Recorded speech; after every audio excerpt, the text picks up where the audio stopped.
Back in fiscal year 2002, this company ranked 37th among the Defense Department's prime contractors. Thanks to the war and Halliburton's foot in the door as an oil field service expert and caterer to the troops in Iraq and its environs, the company leaped to 7th place in the rankings in fiscal year 2003, with prime contracts in that year valued at nearly $4 billion. Furthermore, even this outstanding corporate success seems to have been but a springboard to greater accomplishments. By the end of 2004, Halliburton's contracts for Iraq work had accumulated to nearly $11 billion, with more in the works. During the 3 fiscal years from 2004 through 2006, the company received prime contract awards from the Department of Defense valued at approximately $20 billion. And in fiscal year 2006, it ranked 6th in the Pentagon's list of top contractors. Perhaps it helps to have friends in high places. Notwithstanding the success that Halliburton, Bechtel, DynCorp, and other old boy service contractors have achieved in connection with the Iraq War, the really big military money still goes to the suppliers of whiz-bang weapons platforms and related products: aircraft, rockets, ships, tanks, and other combat vehicles, satellites, and communications and other electronic equipment, along with the software, maintenance, training, and upgrades for these products. In this area of institutionalized cronyism, the living dead rise from the Cold War graveyard to haunt the halls of Congress whenever the Defense Appropriations subcommittees are in session. You might wonder how the military will employ, say, an FA-22 fighter, a B-2 bomber, or an SSN-774 attack submarine to protect you from a small nuke or a vial of anthrax slipped into the country, along with the many shipments of contraband that enter unseen by government agents every day. But never mind. Just keep repeating. There is a connection between the war on terror and the hundreds of billions of dollars being spent on useless Cold War weaponry. It's important to Congress, the Pentagon, and the big contractors that you make this connection.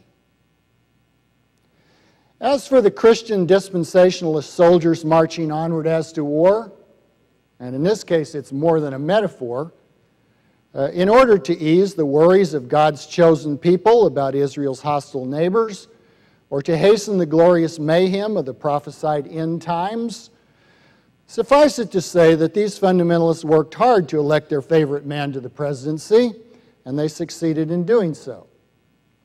Indeed, one can scarcely imagine a viable national politician who would come closer to satisfying this interest group than George W. faith-based Bush.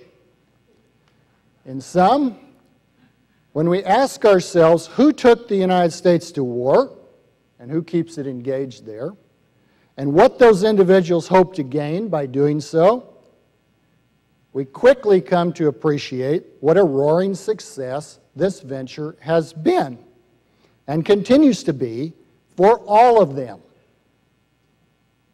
In view of the endless death and destruction being visited upon the hapless people of Iraq, however, not to mention the great and growing number of deaths, injuries, and mental disorders being suffered by U.S. troops in the Mesopotamian killing fields, we might well describe this adventure as a catastrophic success.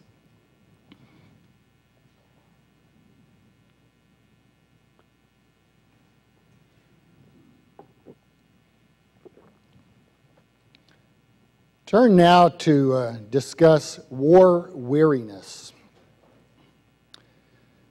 War weariness is the prevailing public sentiment in the third stage of a major U.S. neo-imperialist war.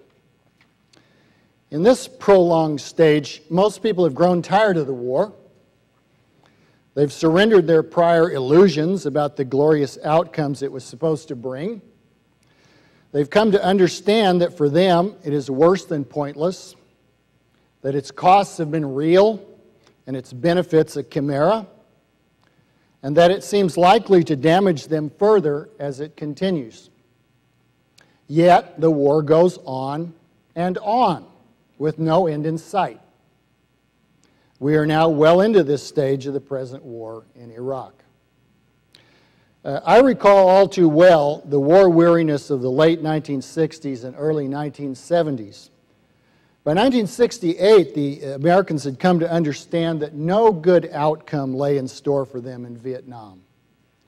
The war was unwinnable in any meaningful sense, yet its daily horrors continued with no prospect of stopping.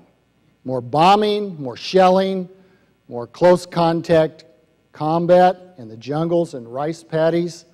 Each year, tens of thousands of young Americans were wounded, killed, or taken prisoner, many of them draftees sucked into the maelstrom as de facto military slaves, and hundreds of thousands of Vietnamese and other Asians were slaughtered.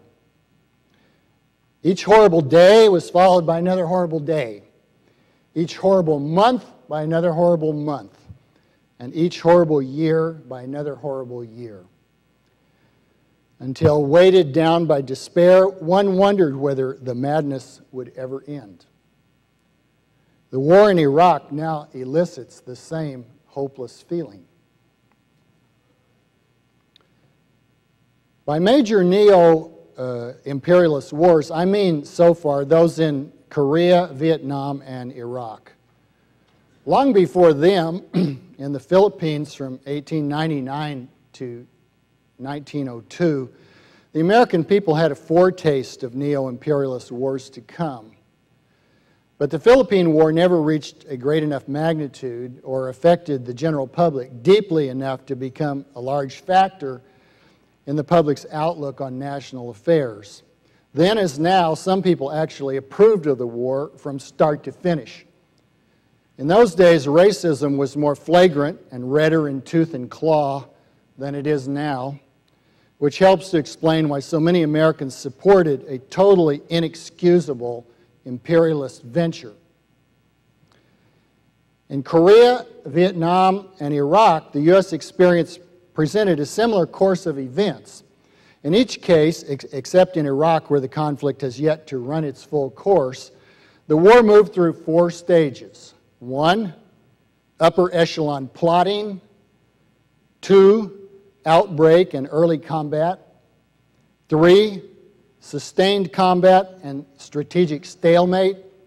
And 4, cessation of combat and some kind of workable resolution.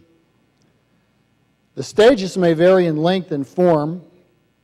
Stage 1, in which U.S. leaders and their official and unofficial advisors concoct their war plans, may go on for years, as it did for the present Iraq War, or it may go on for only a short while, as it did for the Korean War, when U.S. diplomatic blunders and unanticipated events provoked the North Korean invasion and triggered U.S. engagement in the fighting. Stage 2 may occupy weeks or months, whereas Stage 3 always drags on for years. Stage 4 may take different forms. The tense, heavily armed truce in Korea bore no resemblance to the hasty, unceremonious, and humiliating U.S. exodus from Vietnam, yet each outcome served the same purpose: to silence the guns. Each stage elicits or corresponds to a particular public mood. Because Stage 1 takes place with little or no public awareness, it goes along with blissful public ignorance. Few people appreciate that their national leaders and wannabe leaders, secreted in their inner sanctums, are up to no good.